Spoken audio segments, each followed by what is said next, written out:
Assalamualaikum Bu Isti. Ya, waalaikumsalam. Nggih. Bagaimana kabarnya ini Bu Isti? Alhamdulillah baik, luar biasa. Mohon Tetap maaf semangat. ini saya mengganggu waktu malam santainya Bu Isti nih. Saya ingin bertanya nih Bu Isti, ada pertanyaan yang menggelitik saya ini sebagai tenaga pendidik. Awal-awal saya masuk ke sekolah negeri itu ada beberapa hal yang saya temukan ya Bu Isti ya. Di antaranya itu ketika saya masuk kelas, siswanya itu masih aja asik ngobrol dengan temannya, sedangkan saya posisi sudah di depan mereka Bu Isti. Nah ini menjadi ironis sekali, karena dulu saya waktu SD itu benar-benar segan terhadap guru. Nah ini kenapa nih rasa hormat siswa ini terhadap guru ini kok era sekarang menjadi merosot ya Bu Isti ya. Ini mohon untuk kita eksplorasi bersama Bu Isti untuk penyebab masalah kurangnya rasa hormat siswa terhadap guru. Bagaimana Bu Isti? Oke, terima kasih. Perkenalkan, saya Isti Ilma. Sehari-hari saya sebagai analis kebijakan di Perlindungan Anak, Dinas Pemberdayaan Perempuan Perlindungan Anak, Keluarga Berencana Provinsi Jawa Tengah, sekaligus juga ditunjuk oleh Mas Menteri Pendidikan sebagai Fasilitator Nasional Roots Anti Perundungan atau Anti Bullying. Merespon apa yang ditanyakan Pak Dimas tadi ya, berkaitan dengan fenomena maraknya siswa yang mungkin terkesan kurang menaruh hormat pada gurunya. Tentunya ada faktor-faktor penyebab yang melatar belakangi. Yang pertama bisa jadi karena itu merupakan hasil dari pola pengasuhan yang kurang tepat dari keluarga maupun juga dari lingkungan sekitar. Karena seorang anak itu bisa berperilaku tentunya merupakan produk dari mereka belajar atau distimulus mendapatkan hal-hal yang ada di sekitarnya. Mereka mencontoh apa yang telah dilakukan oleh orang dewasa. Barangkali apa yang mereka contohkan mungkin ya dari lingkungan juga bisa, dari guru sendiri mungkin juga bisa, dari orang tua juga bisa, mengingat bahwa kehidupan anak itu kan 24 jam. Kalau dibagi menjadi 3 waktu ada di rumah, kemudian ada di luar rumah, ada di sekolah, tentunya kita tidak bisa menjustifikasi ini dikarenakan apa. Namun kita bisa mengantisipasi bahwasanya itu merupakan hasil dari mungkin mencontoh perilaku yang kurang tepat di sekitarnya. Kemudian yang kedua, barangkali belum adanya disiplin positif yang diterapkan di sekolah tersebut. Karena yang namanya guru maupun tenaga pendidik tentunya perlu menerapkan yang namanya disiplin positif. Disiplin positif itu di mana ketika siswa melakukan hal-hal yang kurang tepat atau kesalahan, tentunya tidak langsung dihukum. Karena dengan adanya penghukuman itu justru akan melestarikan kebiasaan buruk si anak. Anak-anak tidak merasa sadar akan kekeliruannya, tetapi dengan cara diskusi atau dialog yang intens antara guru dengan anak. Ya ini mungkin yang terlupakan dari para tenaga pendidik, lebih mengedepankan adanya hukuman daripada adanya komunikasi positif. Ini menarik ya Bu Isti ya. Jadi kita sebagai tenaga pendidik ini juga jangan langsung menghukum seperti itu ya. Nah ini untuk kalau kita analisis, kalau terjadi permasalahan dalam siswa, nah ini solusi yang paling tepat selain hukuman itu apa ya Bu Isti? Ya, solusi yang tepat tentunya adalah mengkomunikasikan dua arah, baik kepada siswa maupun juga kepada orang tua.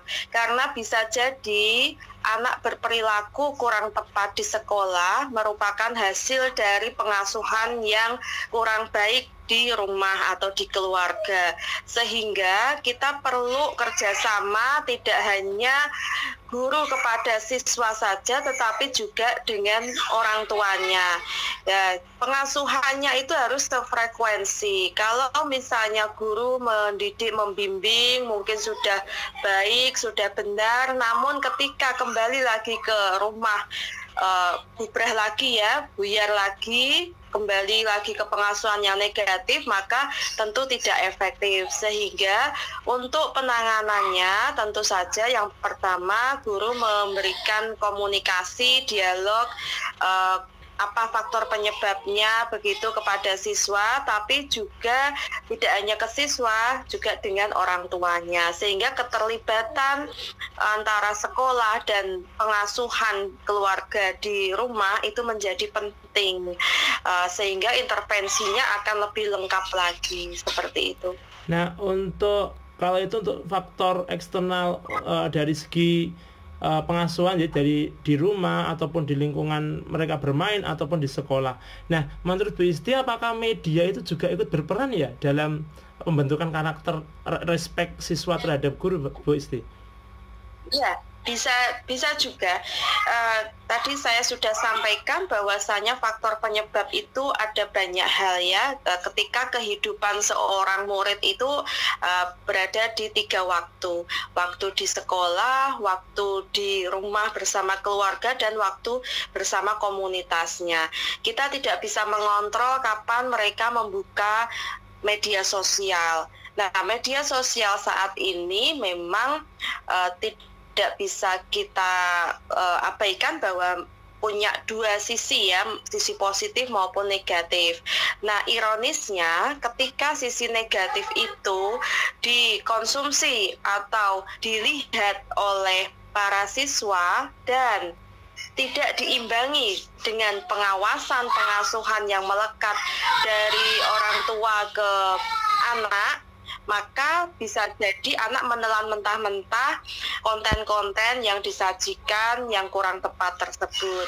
Sehingga inilah yang menjadi gap ya, atau kesenjangan, bahwa ketika siswa itu kemudian mengakses media sosial, tentunya harus mendapatkan pendampingan yang melekat atau pengawasan gitu ya, dan juga pendidikan atau edukasi literasi digital itu sangat penting.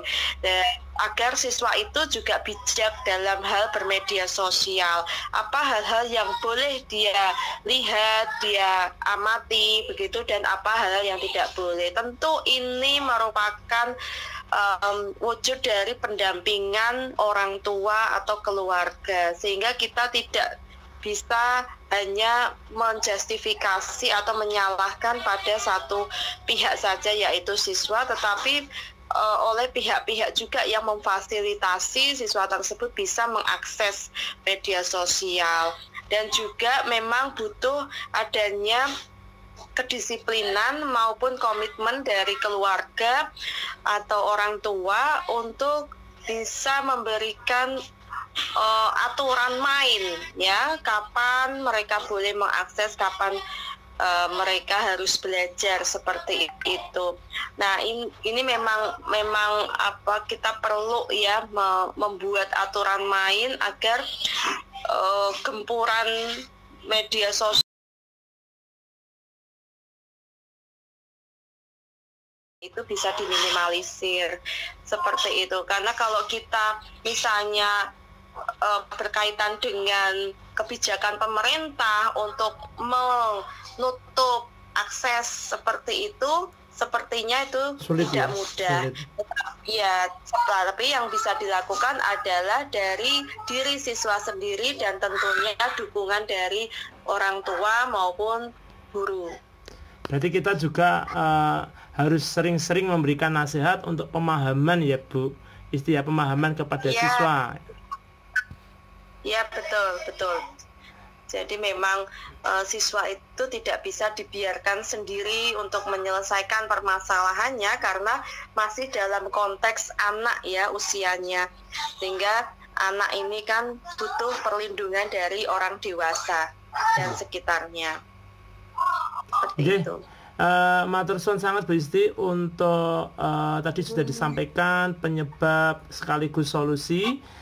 Semoga informasi yang tadi disampaikan Bu Isti ini bisa bermanfaat bagi kita semua, khususnya generasi muda Indonesia.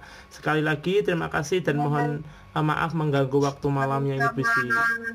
Ya, Selamat malam. Assalamualaikum warahmatullahi wabarakatuh.